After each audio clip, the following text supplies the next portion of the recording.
بسم اللہ الرحمن الرحیم۔ معزز ناظرین السلام علیکم۔ خطبہ شعبانیہ پیغمبر اکرم صلی اللہ علیہ وآلہ وسلم کے اس خطبے کو کہا جاتا ہے جس میں آپ صلی اللہ علیہ وآلہ وسلم نے رمضان کی فضیلت بیان فرمائی، کیونکہ یہ خطبہ ماہ شعبان کے آخری جمعہ کو ارشاد فرمایا، اسی لیے یہ خطبہ شعبانیہ کے نام سے مشہور ہے۔ اس خطبے کو امام رضا علیہ السلام نے اپنے آبا کے توسط سے امام علی علیہ السلام سے نقل فرمایا ہے۔ شعبان المبارک کے مہینے کے آخری دنوں میں پیغمبر خدا صلی اللہ علیہ وآلہ وسلم نے صحابہ کے اجتماع سے خطاب فرمایا اور اس خطبے میں مسلمانوں کو رمضان المبارک کی عظمت اور اہمیت سے آگاہ کرتے ہوئے اس مہینے کی خصوصیات اور برکات اور دن و رات میں مسلمانوں کے وظیفے کو بیان فرمایا، جس میں نبی کریم صلی اللہ علیہ وآلہ وسلم فرماتے ہیں: اے لوگو، خدا کا برکت، رحمت اور مغفرت سے بھرپور مہینہ آ رہا ہے۔ یہ ایک ایسا مہینہ ہے جو تمام مہینوں سے بہتر ہے، اس کے دن تمام دنوں سے بہتر اور اس کی راتیں تمام راتوں سے بہتر ہیں اور اس کی ساعات و لحظات تمام ساعات و لحظات سے افضل ہیں۔ یہ ایک ایسا مہینہ ہے جس میں تمہیں اللہ کے یہاں دعوت دی گئی ہے اور تم لوگ کرامات خدا کے مہمان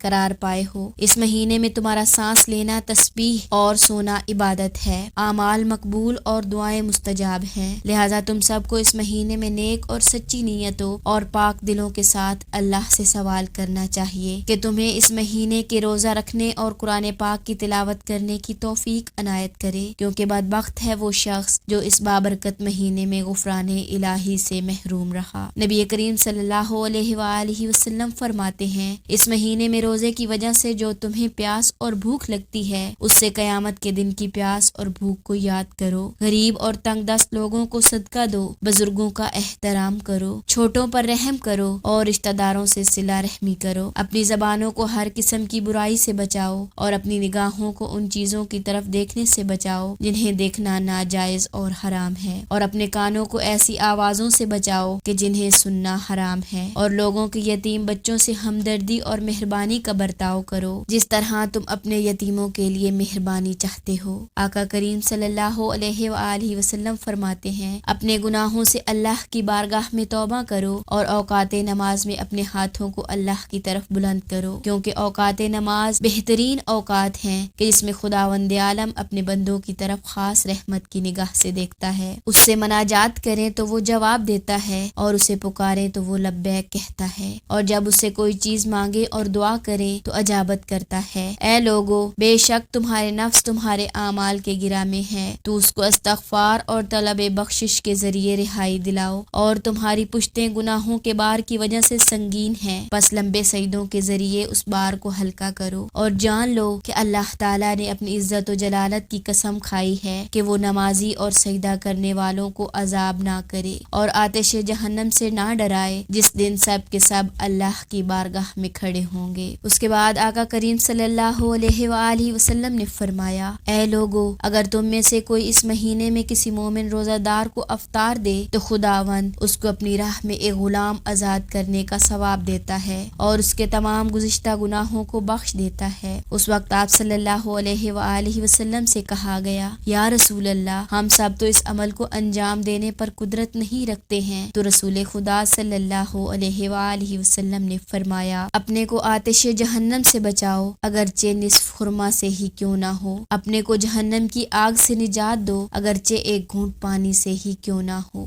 فرمایا: اے لوگو، تم میں سے جو کوئی اس مہینے میں اپنے اخلاق کو اچھا اور نیک کرے گا تو وہ آسانی سے پل صراط عبور کرے گا کہ جس دن لوگوں کے قدم میں لغزش ہوگی، اور جو کوئی اس مہینے میں اپنے ماتحت سے مدارا اور نرمی کرے گا تو خداوند کریم قیامت کے دن اس کے حساب میں نرمی فرمائے گا، اور اگر کوئی اس مہینے میں دوسروں کو اپنی اذیت سے بچاتا رہے گا تو قیامت کے دن اللہ تعالیٰ اس کو اپنے غیظ و غضب سے محفوظ رکھے گا، اور اگر کوئی اس مہینے میں کسی یتیم پر احسان کرے گا تو خداوند قیامت کے دن اس پر احسان کرے گا، اور کوئی اس مہینے میں اپنے رشتہ داروں سے صلہ رحم کرے گا تو خداوند قیامت کے دن اس کو اپنی رحمت سے متصل کرے گا، اور جو کوئی اس مہینے میں اپنے رشتہ داروں سے قطع رابطہ کرے گا خداوند قیامت کے دن اس سے اپنی رحمت کو قطع کر دے گا۔ پھر فرمایا جو کوئی اس مہینے میں مستحب نماز بجا لائے گا تو خداوند اس کو جہنم سے نجات دے گا، اور جو کوئی اس مہینے میں ایک واجب نماز پڑھے گا تو اس کے لیے دوسرے مہینوں میں 70 نمازیں پڑھنے کا ثواب دے گا، اور جو کوئی اس مہینے میں مجھ پر زیادہ سے زیادہ درود بھیجے گا خداوند قیامت کے دن جس دن لوگوں کے اعمال کا پلڑا ہلکا ہوگا اس کے نیک اعمال کے پلڑے کو سنگین کرے گا، اور جو کوئی اس مہینے میں قرآن مجید کی ایک آیت کی تلاوت کرے گا اس کو دوسرے مہینوں میں ختم قرآن کرنے کا ثواب ملے گا۔ اے لوگو، یقیناً اس مہینے میں جنت کے دروازے کھول دیے گئے ہیں، اور اپنے پروردگار سے درخواست کرو کہ اس کو تمہارے اوپر بند نہ کرے، اور جہنم کے دروازے اس مہینے میں بند کر دیے گئے ہیں، اپنے پروردگار سے درخواست کرو کہ تمہارے لیے ان کو نہ کھولے، اور شیاطین اس مہینے میں باندھے گئے ہیں، اپنے رب سے درخواست کرو کہ ان کو تمہارے اوپر مسلط نہ کرے۔ امیر المومنین امام علی علیہ السلام فرماتے ہیں، پس میں کھڑا ہوا اور عرض کیا یا رسول اللہ، اس مہینے میں سب سے بہترین عمل کیا ہے؟ فرمایا اے ابو الحسن، اس مہینے میں بہترین عمل محرمات الہی سے پرہیز کرنا ہے۔ اس کے بعد پیغمبر صلی اللہ علیہ وآلہ وسلم گریہ کرنے لگے۔ امام علیہ السلام فرماتے ہیں، میں نے عرض کیا یا رسول اللہ، کس چیز نے آپ کو رلایا؟ فرمایا اے علی، میں اس لیے رو رہا ہوں کیونکہ اس مہینے میں تمہارا خون بہایا جائے گا، اس مہینے آپ کو شہید کر دیا جائے گا، گویا میں تمہاری شہادت کے منظر کو دیکھ رہا ہوں، در حالانکہ تم اپنے پروردگار کے لیے نماز پڑھنے میں مشغول ہوں گے۔ اس وقت شکی اولین و آخرین، قاتل ناقہ صالح تمہارے فرق پر ایک وار کرے گا جس سے تمہاری ریش اور چہرہ خون سے تر ہو جائے گا۔ امیر المومنین فرماتے ہیں، میں نے عرض کیا یا رسول اللہ، کیا اس وقت میرا دین ثابت و سالم ہوگا؟ فرمایا ہاں، اس وقت تمہارا دین سالم ہوگا۔ اس کے بعد پیغمبر صلی اللہ علیہ وآلہ وسلم نے فرمایا اے علی، جس نے تمہیں قتل کیا گویا اس نے مجھے قتل کیا، اور جس نے تمہارے ساتھ بغض اور دشمنی کی در حقیقت اس نے مجھ سے دشمنی کی، اور جو کوئی تمہیں ناسزا کہے گا گویا اس نے مجھے ناسزا کہا ہے، کیونکہ تم مجھ سے ہو اور میرے نفس کی مانند ہو، تمہاری روح میری روح سے ہے اور تمہاری دینت و فطرت میری فطرت سے ہے۔ یقیناً خدا نے ہم دونوں کو خلق کیا اور ہم دونوں کا انتخاب کیا، مجھے نبوت کے لیے انتخاب کیا اور تمہیں امامت کے لیے انتخاب کیا۔ اگر کوئی تمہاری امامت سے انکار کرے تو اس نے میری نبوت سے انکار کیا ہے۔ اے علی، تم میرے جانشین اور خلیفہ ہو، اور تم میرے بچوں کے باپ اور میری بیٹی کے شوہر ہو، اور تم میری زندگی میں بھی اور میرے مرنے کے بعد بھی میری امت پر میرے جانشین اور خلیفہ ہو۔ تمہارا حکم میرا حکم ہے اور تمہاری نہیں میری نہیں ہے۔ ذات خدا کی قسم جس نے مجھے نبوت پر مبعوث کیا اور مجھے انسانوں میں سے سب سے بہتر قرار دیا، یقیناً تم مخلوقات پر خدا کی حجت ہو اور خدا کے اسرار کا امین ہو اور اس کے بندوں پر خلیفہ ہو۔ معزز ناظرین، جیسا کہ اس خطبہ میں ہمارے پیارے نبی صلی اللہ